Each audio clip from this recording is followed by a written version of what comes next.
दोस्तों नमस्कार, मैं हूं जयश्री नागदा और आप देख रहे हैं क्राइम रिपोर्टर, जहां आपको सुनाई जाएंगी अलग अलग कहानियां, अलग अलग घटनाओं की कहानियां, अलग अलग हादसों की कहानियां, अलग अलग अपराधों की कहानियां।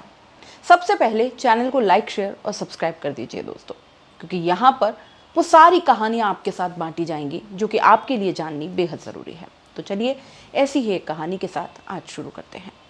माँ के साथ बेटी ने महाकुंभ जाने की जिद की, इसलिए अपने साथ प्रयागराज ले गए। लेकिन भगवान को कुछ और ही मंजूर था। नहाने से पहले ही भीड़ ने कुचल दिया। माँ बेटी की मौत हो गई। लाखों की भीड़ में जो गिरा वो उठ नहीं पाया। भीड़ लोगों को कुचलती रही।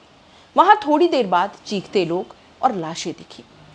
ये दर्द और पीड़ा है दोस्तों महाकुंभ भगदड़ में अपनों को गंवाने वाले बलिया के दिनेश की।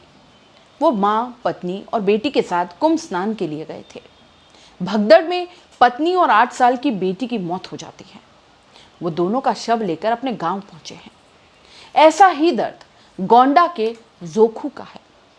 जोखू ने बताया कि भगदड़ मची, सभी दबने लगे। मैंने अपने साथी ननकन को बचाने के लिए हाथ पकड़ा, लेकिन हाथ छूट गया। भीड़ ने मेरी आंखों के सामने उसे कुचल डाला। दिनेश और जोखू की तरह ही यूपी से लेकर बिहार तक के जिलों से ऐसी मार्मिक कहानियां सामने आ रही हैं। अब तक यूपी के 16 लोगों की मौत हुई है। इनमें 10 महिलाएं, 1 बच्ची, 5 पुरुष हैं। परिजनों की पुष्टि के मुताबिक कुल 10 राज्यों में 41 लोगों की मौतें सामने आई है।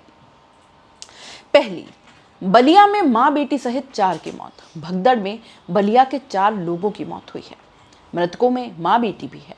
इस घटना से 2 गांवों में शोक है। फेफना के नसीराबाद गांव से दिनेश पटेल मां ललिता देवी, पत्नी रीना पटेल और बेटी रोशनी के साथ स्नान के लिए गए थे।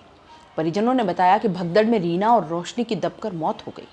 भगदड़ में दूसरे गांव नगरा के वार्ड नंबर 4 की 2 महिलाएं मीरा सिंह और रिंकी सिंह की भी मौत हुई है।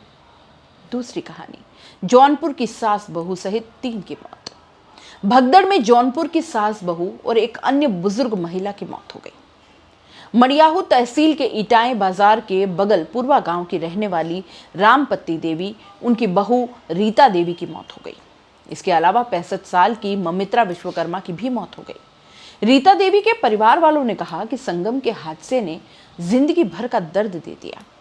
तीसरी, सिद्धार्थनगर में बेटी बोली कि पापा की मौत लिखी थी, तभी परिवार वाले न जा पाए। सिद्धार्थनगर में बांसी के तेजगढ़ निवासी 55 साल के कोदई चौधरी की भगदड़ में मौत हो गई। वो बेटी के घर से अन्य श्रद्धालुओं के साथ गए थे। जेब में मिले आधार कार्ड और मोबाइल नंबर की मदद से परिजनों को मेला प्रशासन ने मौत की सूचना दी। कोदई परिवार के साथ जाने वाले थे, लेकिन उनकी पत्नी की तबीयत खराब हुई तो 2 बेटे उन्हें लेकर मुंबई चले गए। घर देखने के लिए छोटा बेटा सनी रुक गया। बेटी रोते हुए यही कहती रही कि सिर्फ पापा की मौत लिखी थी, इसी वजह से परिवार के अन्य लोग नहीं जा सके। होनी को कौन टाल सकता है। चौथी कहानी, गोंडा के जोखू की, जो बोले कि ननकन का हाथ छूटा और बस भीड़ ने कुचल दिया। गोंडा के रुपईडीह निवासी 47 साल के ननकन की भगदड़ में मौत हो गई। वो पत्नी रामा देवी और परिवार के अन्य सदस्यों के साथ गए थे। ननकन के साथ गए जोखू ने बताया कि मैं संगम जा रहा था, लेकिन भीड़ देखकर लौटने लगा। तभी वहां चारों ओर से अचानक भीड़ आ गई। भगदड़ मची, सभी दबने लगे थे। ननकन भी गिर गए। मुझे भी धक्का लगा और इसी बीच ननकन को बचाने के लिए मैंने हाथ पकड़ा, लेकिन वो हाथ छूट गया। भीड़ ने मेरी आंखों के सामने उन्हें कुचल दिया। खुद को बचाने के लिए किसी तरह वहां से भागा। ननकन के परिवार में पत्नी और 3 बेटे राहुल, अजय और विजय हैं। 5वीं कहानी, गोरखपुर के 4 श्रद्धालुओं की मौत और 2 महिलाएं लापता हो गई। गोरखपुर के 4 श्रद्धालुओं की कुंभ भगदड़ में मौत हुई दोस्तों, जिनमें 2 महिलाएं अब तक लापता ही हैं। इनकी मौत की पुष्टि परिवार वालों ने की है। अभी आधिकारिक पुष्टि नहीं हुई है।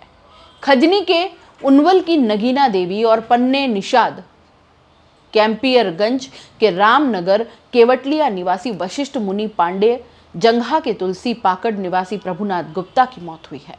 वहीं थाना सहजनवा के गांव पोस्ट भीटी रावत निवासी विद्या यादव और पिपराइच के हरपुर निवासी मालती देवी लापता हैं। 6ठी कहानी, जिसमें लखनऊ की महिला की मौत हुई और पति के साथ वो स्नान कर चुकी थी। भगदड़ में लखनऊ के इंदिरा नगर निवासी मंजू पांडे की भी मौत हो गई दोस्तों। मंजू 27 जनवरी को पति त्रिभुवन नारायण पांडे के साथ वहां गई थी। मंजू का एक बेटा है और एक बेटी है। त्रिभुवन नारायण के मुताबिक दोनों लोग रात में स्नान कर चुके थे, कैंप के लिए लौट ही रहे थे कि भगदड़ मच गई। मंजू से उनका साथ छूट गया, उन्हें भी चोटें आईं। प्रयागराज प्रशासन की ओर से जारी की गई मृतकों की तस्वीरों से मंजू की मौत की जानकारी मिली। सातवीं कहानी, मऊ की बुजुर्ग महिला की जान चली गई। दोस्तों, भगदड़ में मऊ की एक बुजुर्ग महिला की भी मौत हो गई। कोपागंज के फतेहपुर लाल नरजा निवासी प्रभावती राजभर संगम स्नान के लिए गई थी। साथ में गए लोगों ने बताया कि वो सभी स्नान नहीं कर पाए थे, इससे पहले भीड़ ने रौंद डाला। आठवीं कहानी, बिहार में 7 श्रद्धालुओं की मौत हुई, उनमें 11 लापता। भगदड़ में बिहार की 7 महिलाओं की भी मौत हुई। इनमें गोपालगंज की 4, पटना की मनेर, औरंगाबाद और मुजफ्फरपुर की एक श्रद्धालु की मौत हुई है। 5 जिलों के 11 लोग अब भी लापता हैं। भगदड़ में गोपालगंज के 4 अन्य लोग घायल भी हो गए हैं, जिनका प्रयागराज के हॉस्पिटल में इलाज चल रहा है। मृतक महिलाओं का प्रयागराज से पोस्टमार्टम करवाया गया है। इसके बाद शव परिजनों को सौंप दिया गया। 9वीं कहानी, झारखंड में 2 महिलाओं की मौत, 8 लापता।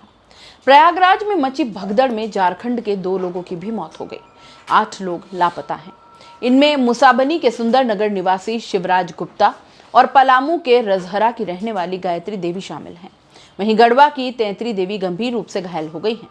गढ़वा के नवादा गांव के बिंद टोला निवासी 4 वर्षीय बच्चा समेत 5 लोग, पोटका की गीता देवी, घाटशिला की सुनैना देवी और शरीफ देवी लापता हैं। 10वीं कहानी हरियाणा की है, जिनमें 2 महिलाओं की मौत हुई और 4 घायल हो गए। दोस्तों, भगदड़ में हरियाणा के 3 लोगों की मौत हो गई। इनमें रोहतक और जिंद की 2 महिलाएं और फरीदाबाद का युवक शामिल है। भगदड़ के समय ये दोनों संगम तट पर ही मौजूद थी। इनके अलावा जिंद के 4 लोग घायल हुए हैं। आपको ये पूरी कहानी या हकीकत कहें, आपको कैसी लगी है? अपनी राय कमेंट बॉक्स में लिख भेजिएगा दोस्तों। और जाते जाते चैनल को लाइक, शेयर और सब्सक्राइब करना मत भूलिए।